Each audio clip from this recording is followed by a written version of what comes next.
অধ্যাপক ডক্টর মোহাম্মদ ইউনূস কয়েকদিন আগেও তাকে আদালতের কাঠগড়ায় দাঁড়াতে হয়েছে নিয়মিত। হয়রানিমূলক মামলায় হয়েছেন দণ্ডিত। আজ তিনি জাতির সংকটকালে মহান ত্রাতা। গরিবের ব্যাংকার খ্যাত নোবেলজয়ী অধ্যাপক ডক্টর মোহাম্মদ ইউনূস এখন প্রধান উপদেষ্টা হিসেবে দেশের সরকার প্রধান। ৩ তত্ত্ব মানে দরিদ্র, বেকারত্ব ও কার্বন নিঃসরণকে শূন্য নামিয়ে আনার থিওরি দিয়ে গোটা দুনিয়ায় দ্যুতি ছড়িয়ে চলেছেন তিনি। তার সামনে এখন নতুন আরও একটি শূন্য যুক্ত হলো। অকল্পনীয় হত্যাযজ্ঞের পর হানাহানিকে শূন্যের কোঠায় নামিয়ে আনা। গণ অভ্যুত্থানে ক্ষমতাচ্যুত হয়ে দেশ ত্যাগের আগ পর্যন্ত শেখ হাসিনার নিষ্ঠুর শাসনকে ক্ষত বিক্ষত দেশে শান্তি পুনঃপ্রতিষ্ঠার অগ্নি পরীক্ষার সামনে এখন শান্তিতে নোবেলজয়ী বিশ্বনন্দিত এই অর্থনীতিবিদ। নিরন্ন মানুষের দরিদ্রের বিরুদ্ধে অধ্যাপক মোহাম্মদ ইউনূসের সংগ্রাম শুরু হয় 1974 সালের দুর্ভিক্ষের সময়। তার মাথায় আসে সামান্য ঋণ দরিদ্র মানুষের জীবন বদলে দিতে পারে। সেই সময় তিনি গবেষণার লক্ষ্যে গ্রামীণ অর্থনৈতিক প্রকল্প চালু করেন। 1976 সালে চট্টগ্রাম বিশ্ববিদ্যালয়ের কাছাকাছি জোবরা গ্রামের দরিদ্র পরিবারের সঙ্গে সাক্ষাৎ করার সময় ইউনূস আবিষ্কার করেন যে খুব ছোট ঋণ দরিদ্র মানুষের জন্য অত্যন্ত গুরুত্বপূর্ণ পার্থক্য তৈরি করতে পারে।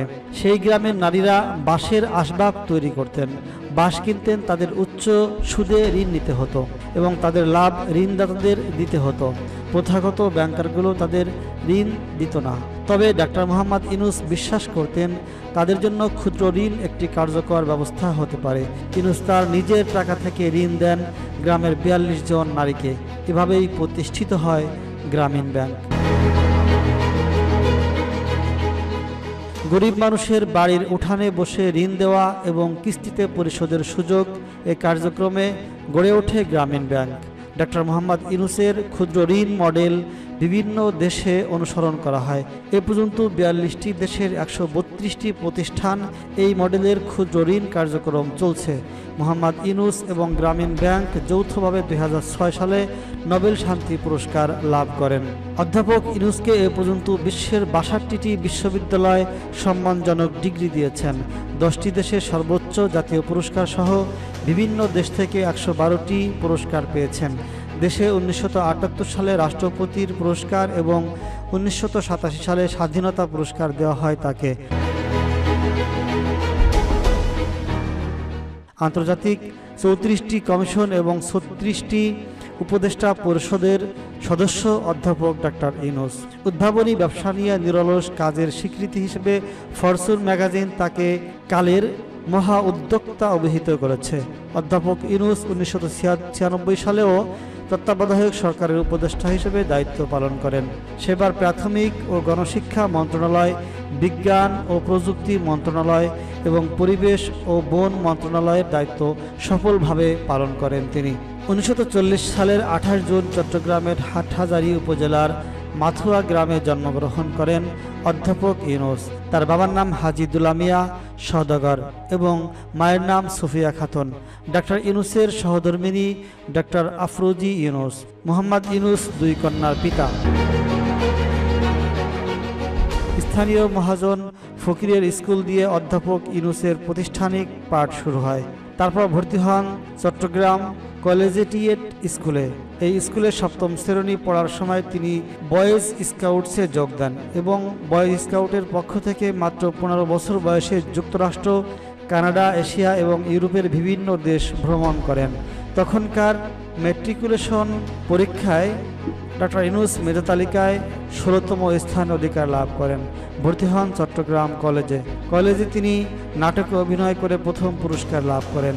এছাড়া তিনি সাহিত্য পত্রিকা সম্পাদনা এবং আজাদী পত্রিকায় কলাম লেখার কাজে যুক্ত ছিলেন। 1957 সালে তিনি ঢাকা বিশ্ববিদ্যালয় অর্থনীতি বিভাগে সম্মান শ্রেণীতে ভর্তি হন এবং সেখান থেকেই BA এবং MA সম্পন্ন করেন। এরপর ব্যুরো অব ইকোনমিক্সে যোগ দেন গবেষণা সহকারী হিসেবে। 1962 সালের চট্টগ্রাম কলেজে প্রভাষক পদে যোগদান করেন ডক্টর ইউনূস।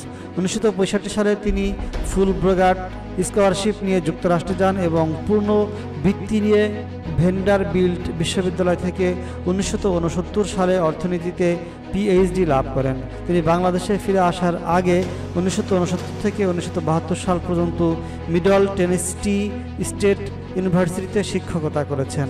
1971 সালে বাংলাদেশের স্বাধীনতা যুদ্ধের সময় মোহাম্মদ ইউনূস বাংলাদেশের পক্ষে বিদেশে জনমত গড়ে তোলা এবং মুক্তিযোদ্ধাদের সহায়তা প্রদানের জন্য সাংগঠনিক কাজে নিয়োজিত ছিলেন। 1972 সালে দেশে ফিরে চট্টগ্রাম বিশ্ববিদ্যালয় অর্থনীতি বিভাগে সহযোগী অধ্যাপক হিসেবে যোগ দেন এবং বিভাগের প্রধান হিসেবে দায়িত্ব পান। 1975 সালে তিনি অধ্যাপক পদে পদোন্নতি হন এবং 1979 সাল পর্যন্ত এই পদে কর্মরত ছিলেন। ক্ষুদ্র ঋণের মাধ্যমে আলোচনা ও সম্মান পেলেও ডক্টর ইউনূসের সামাজিক ব্যবসার ধারণাই এখন বেশি আলোচনায়। সামাজিক ব্যবসা, উদ্যোগ, বিনিয়োগ, উৎপাদন, বিতরণ, ভোগ সব ক্ষেত্রে সমষ্টিক মানুষের কল্যাণ, অর্থনৈতিক সাম্য ও সুযোগের সমতার প্রধান ধ্যান জ্ঞান। 14 বছর ধরে তার জন্মদিনকে বিশ্বব্যাপী সামাজিক ব্যবসা দিবস হিসেবে পালন করা হয়।